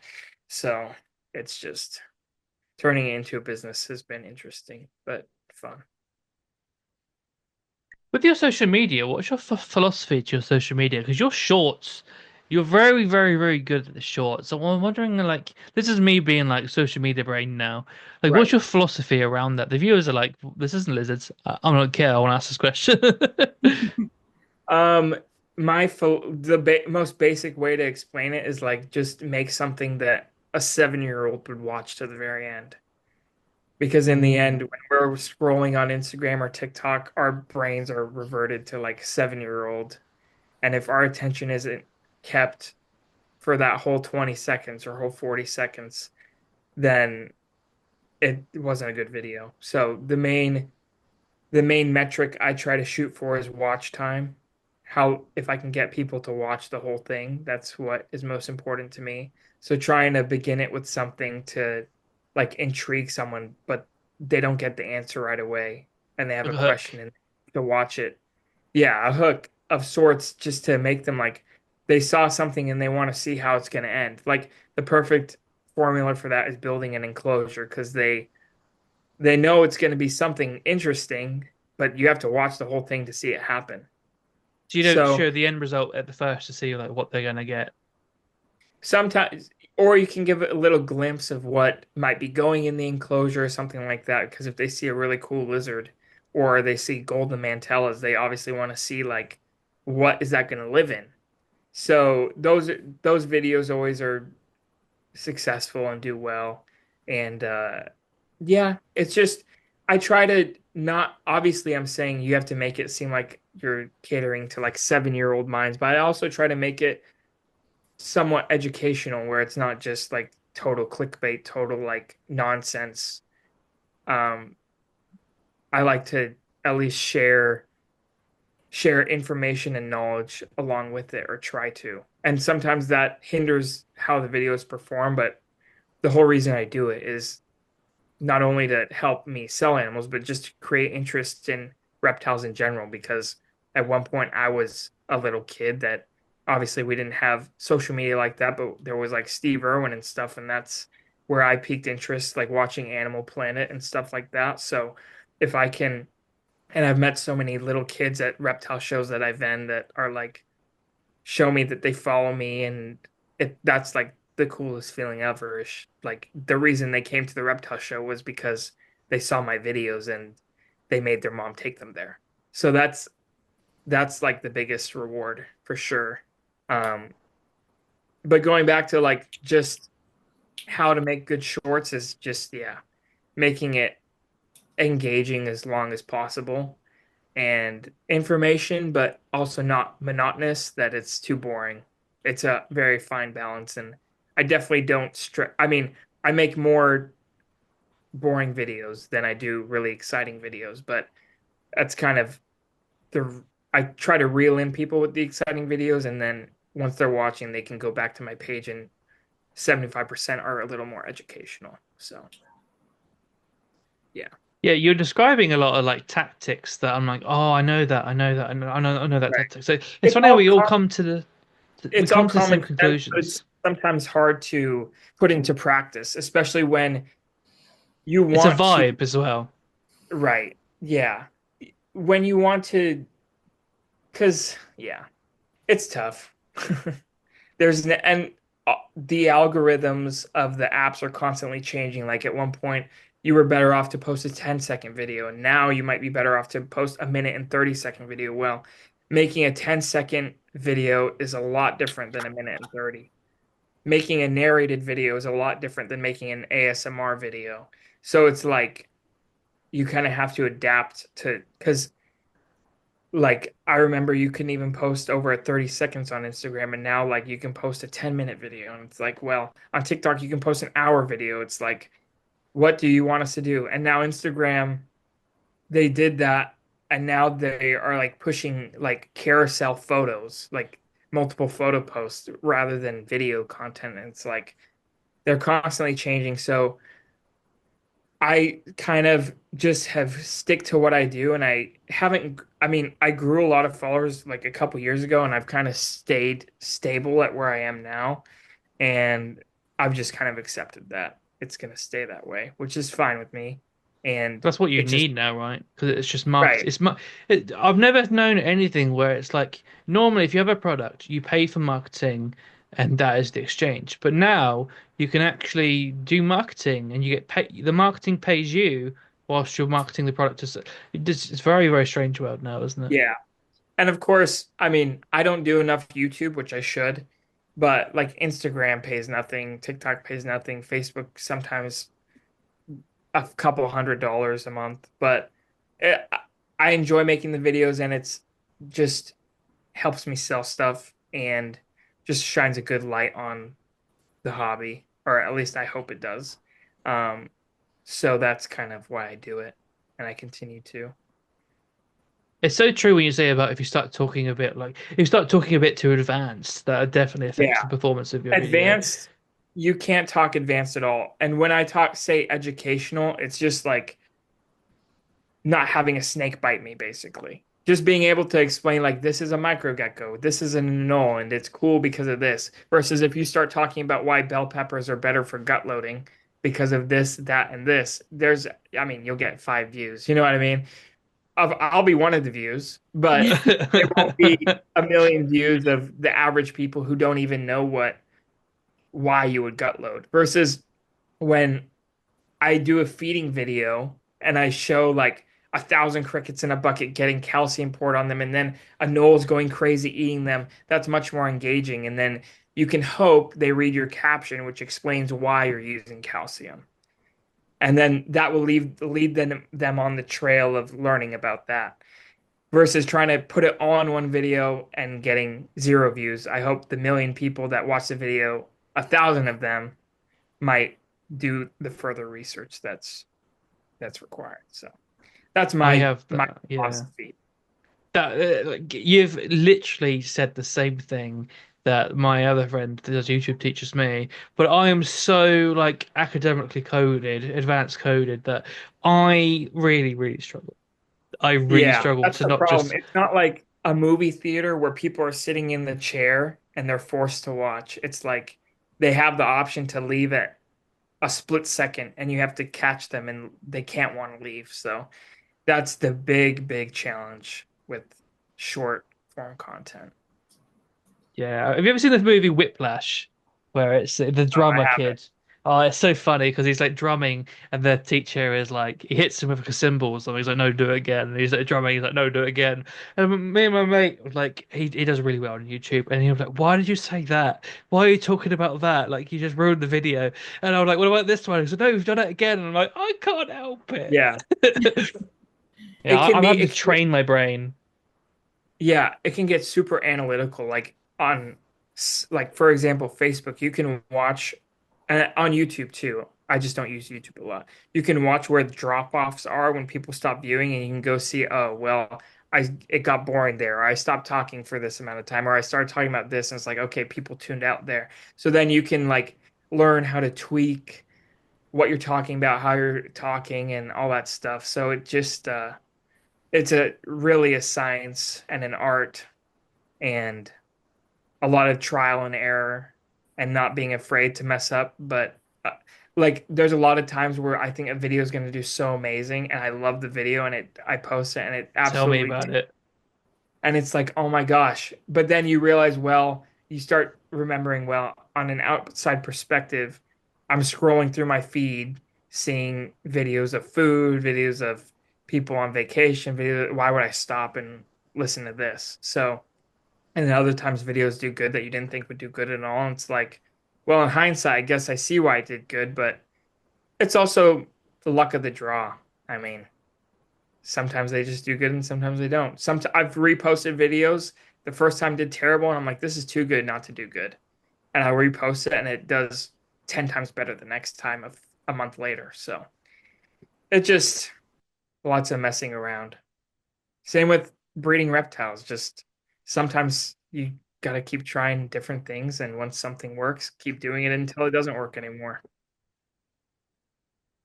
And you trying to figure out both at the same time, you're just trying to punish yourself at this point.